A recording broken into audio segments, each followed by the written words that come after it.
I mean, I feel that this subject really required a complete compendium, a one-point reference, which I tried to create in this book.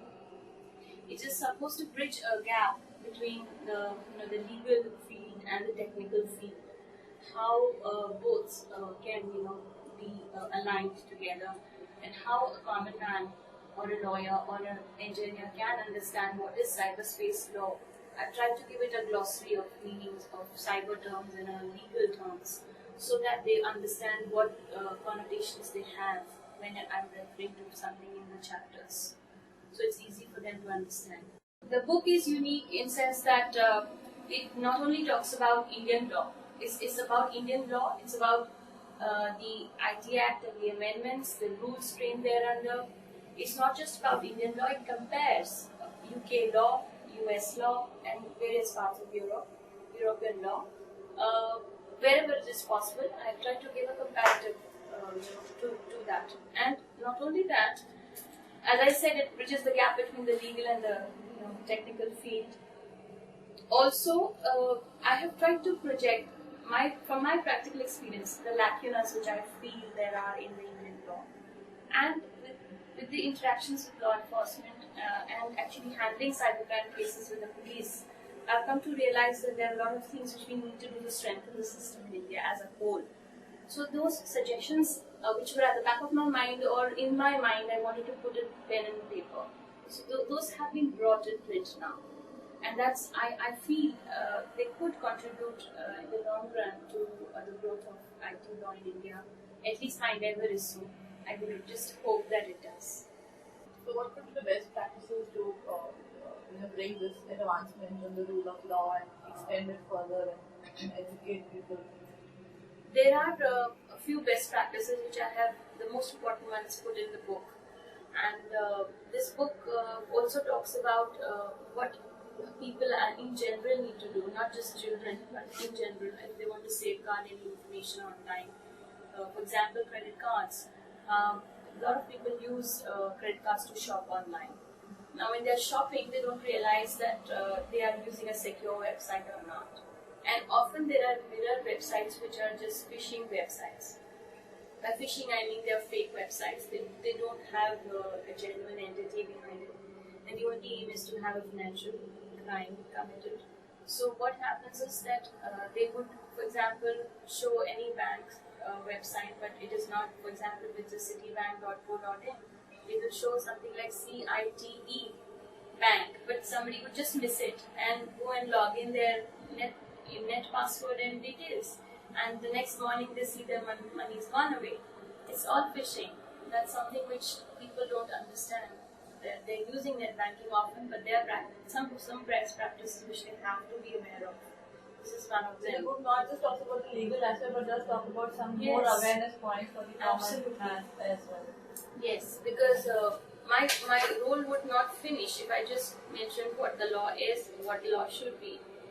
It really extends beyond it. This book is not just meant for lawyers as a reference manual or for investigators to see how to investigate and what kind of things have to be kept in mind. This book goes much beyond. It speaks to a common man or a reader or a student or a child and tries to tell them in simple words what they should be doing on the internet, and whether if they buy something, for example, it becomes an online contract.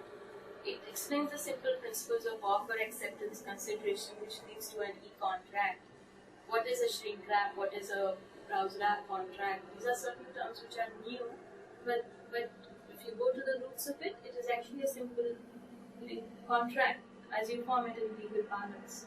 So these are certain things which a child or anybody who reads would understand, and the kind of crimes which are there, educate themselves on the kind of crimes, and then best practices on how they should be avoiding it. Change your passwords or offer and have alphanumeric passwords. If you're going to view a website, first look at the terms and conditions. If you don't abide by it, don't get into the website and do any transaction. And see what kind of information it is taking from you. If it is taking any personal sensitive information which you're not ready to give, don't give.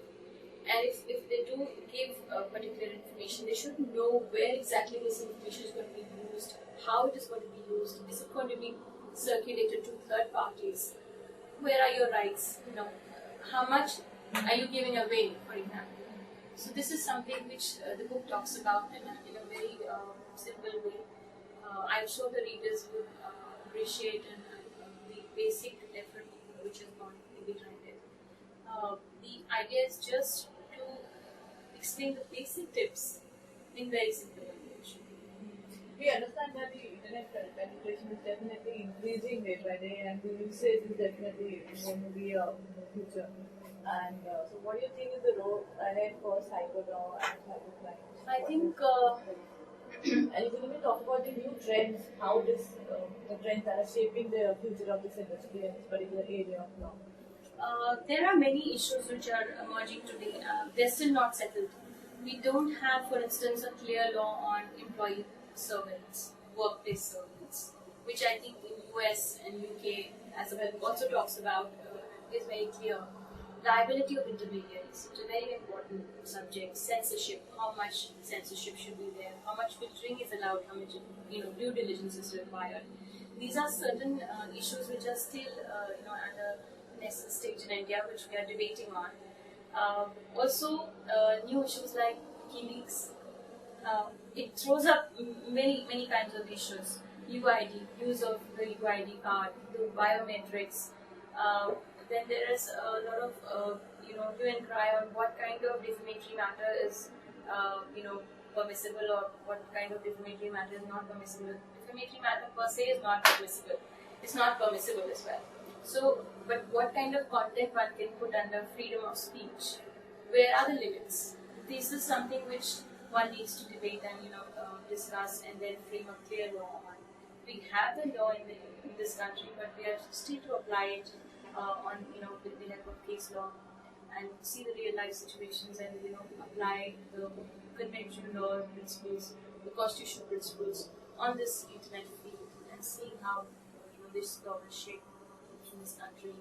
So there are a lot of emerging issues. I have discussed blogging, I have discussed censorship, and many other issues, such issues in this book. And I hope issues like ODR, for instance, the online dispute resolution, which talks about offline, online mediation, which talks about out-of-court settlement. This will also help create, a leeway or some way in which the backlog of cases that we have, cumulative backlog of cases, could be reduced. So this is a new concept where disputes could be resolved online rather than by use of court machinery. Yes, so you think technology is definitely going to play a vital role? Yes, absolutely. I have no doubts on that. In fact, I'm very positive that a lot of our laws, this field as a cyber law is not just a specialized field separate from the other fields of law. It is actually an amalgamation of a lot of other fields. If you see contract law, if you see foreign exchange, if you see anything constitutional law, then you see IPR, intellectual property law. There is a whole gamut of laws which is linked to it. So it's not something which will grow on its own exclusively, but holistically the whole country's law will shape up. And I would love you to send or put in a message for our young leaders, the upcoming lawyers. Do they look forward to a stronger like you in this particular field? So what would you like to say to them?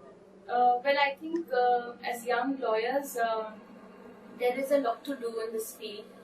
There is plenty of scope for each one of them, and how they would like to contribute, they just need to perform to the best of their ability. Many times the younger generation, especially today, wants things quick, but there is really no gain without pain. That's really what I as a person have evolved with time. And like me, I'm sure other lawyers who have contributed in some way their own contributions they've made will also realize that really Rome was not built in a day, and actually law practice is all about hard work. So if one has puts in the hard work that is required and tries to do away with all the, I would say, not so good factors, which would be like lack of concentration and other things which would inhibit somebody from outshining or coming in showing oneself in a complete potential. The way one can harness is something which one needs to be very careful on and evolve oneself and perform one's best. That's all. Your contributions towards cyber law and the area of this particular area of law has been actually recognized by the Chief Justice of India on the Law Day. My heartiest congratulations to you and thank you so much.